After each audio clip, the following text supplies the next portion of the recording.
Good morning, everyone. Thank you so much for watching.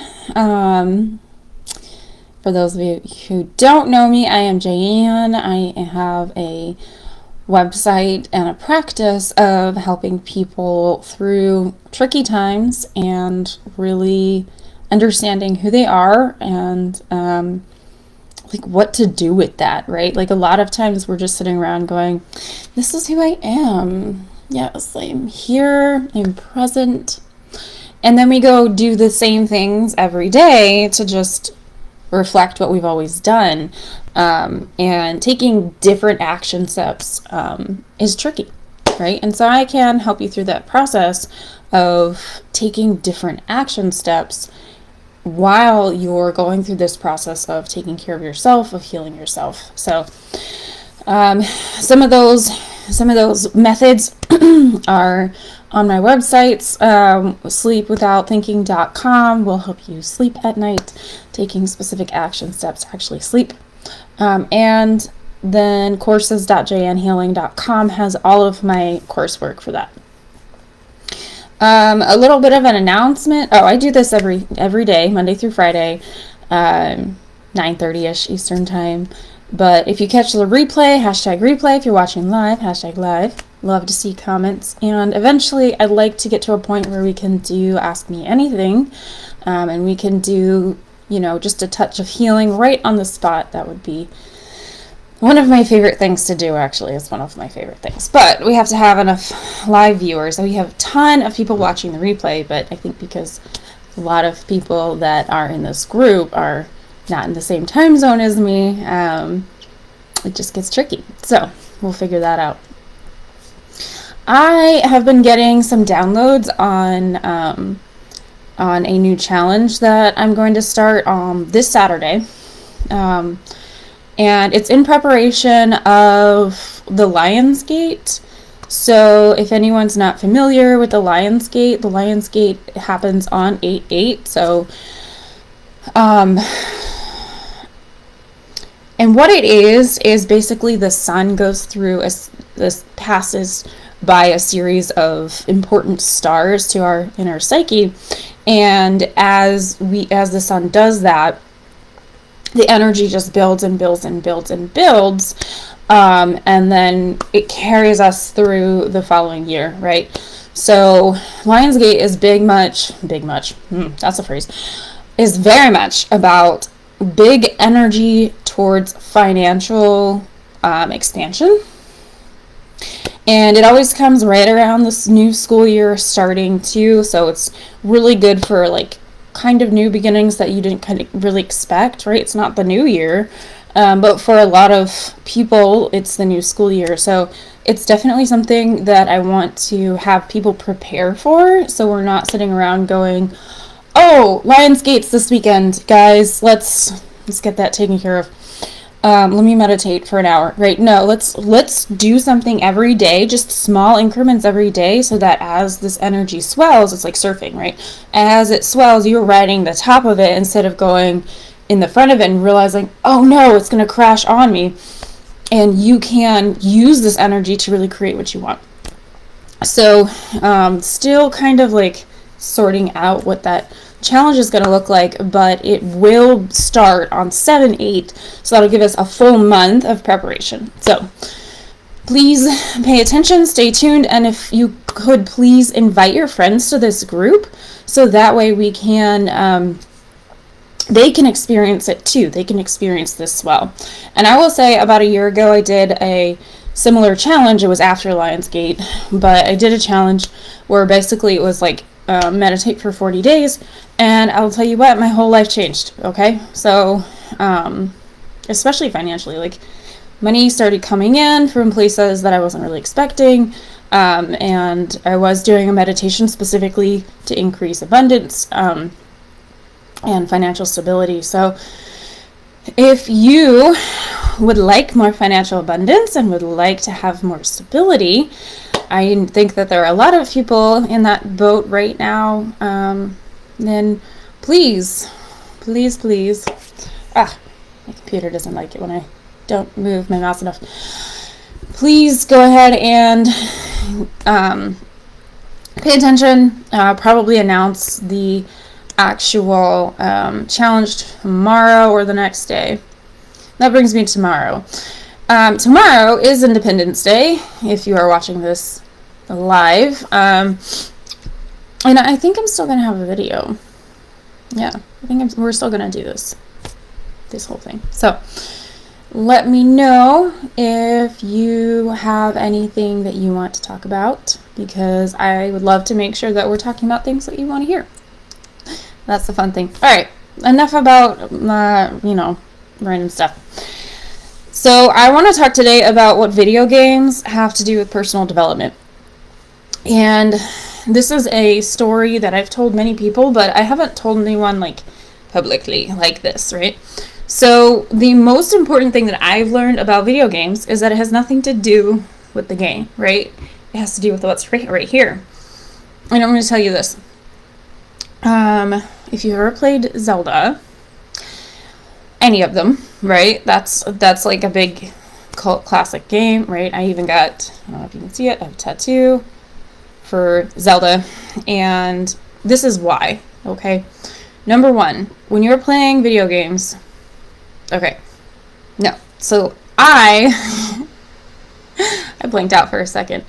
When I was, I don't know, this was probably like 8-9 years ago, I always, like, growing up, my family always played Zelda. My dad played it, my brothers played it, and then there's like this one day, like, my sister beat some like major boss, and everyone was like really proud of her because she was like 7, and I was like, well, my sister's special, but video games are for boys and not for girls, right? Like, I can't be the one playing the video game. I'm the one watching. I love the story, but I couldn't be the one playing. And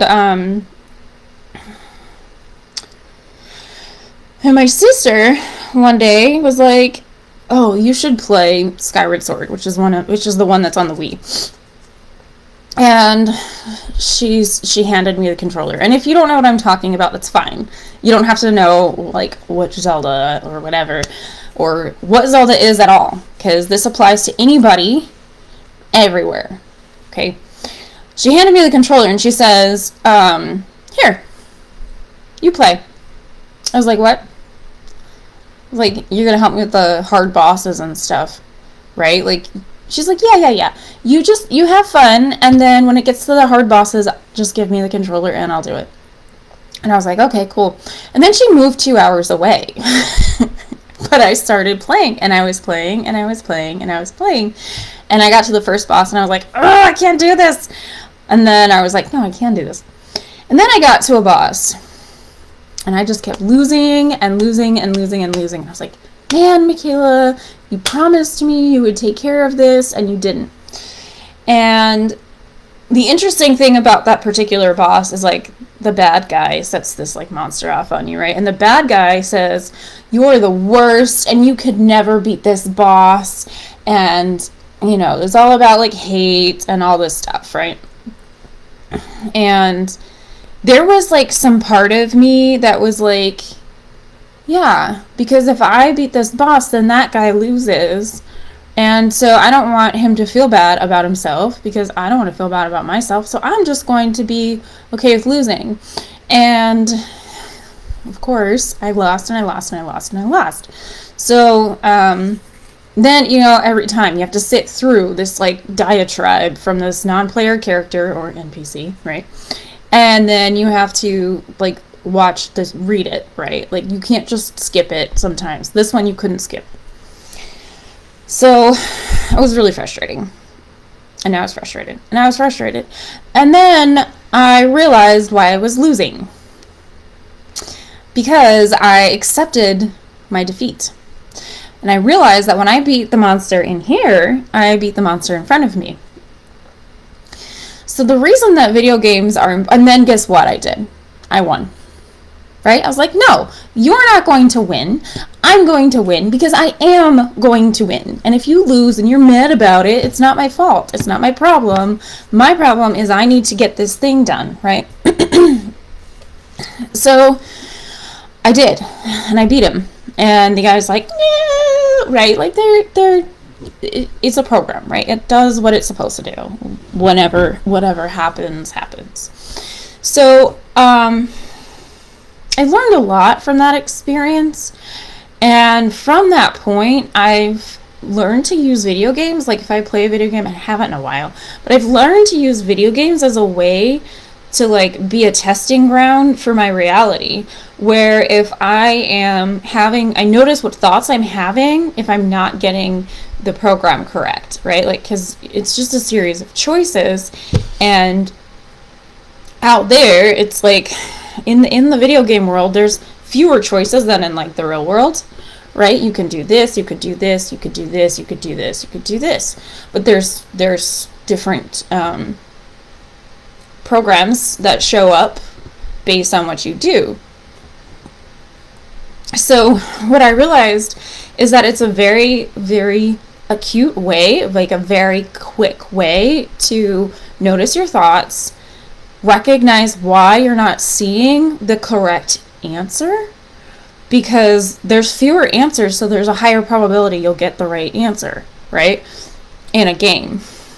In reality, there's like infinite number of answers and infinite number of responses, but in a game there's a few, and if you're not finding it, then it's something in here, it's something within your energetic space and not something that's in the game. So anyhow, if you could like just put a 1 if this resonates with you, but it's like a really quick and easy way to notice your personal development. Now, I'm not saying anyone should just like go get addicted to video games. It's not the same thing. But when you use it as a healing modality, you'll notice that your life, your external real world changes a lot faster, because you can find those limiting thoughts and beliefs much more quickly, because the challenges are much the challenges are just like more solvable, and there's fewer variables, and then you can sort out which one is you instead of the infinite things that could be going on out there, right? And then what you're meant to attract will attract, because you've cleared out all of those limiting beliefs and past frustrations and cycles and triggers and all of that using a video game. So that is my little spiel on video games, and I do love that particular game, Zelda, because of the symbolism and the imagery in there, and then it also does actually like really focus on good versus evil and finding wisdom and lots of other stuff. I'm sure I'll do an entire video just on that game for like a lot of reasons, but it's something that I really wanted to share with you this morning. Usually I'm under 10 minutes. Oh my gosh, I am so sorry for taking more time than usual. Thank you so much for listening. Keep an eye out for for our challenge coming up this weekend. And if you don't get in on it on day 1, that's okay. That's okay. We're going to just ride this wave. We're going to ride this wave that's coming up through July into August. So have a wonderful day, and I will see you next time.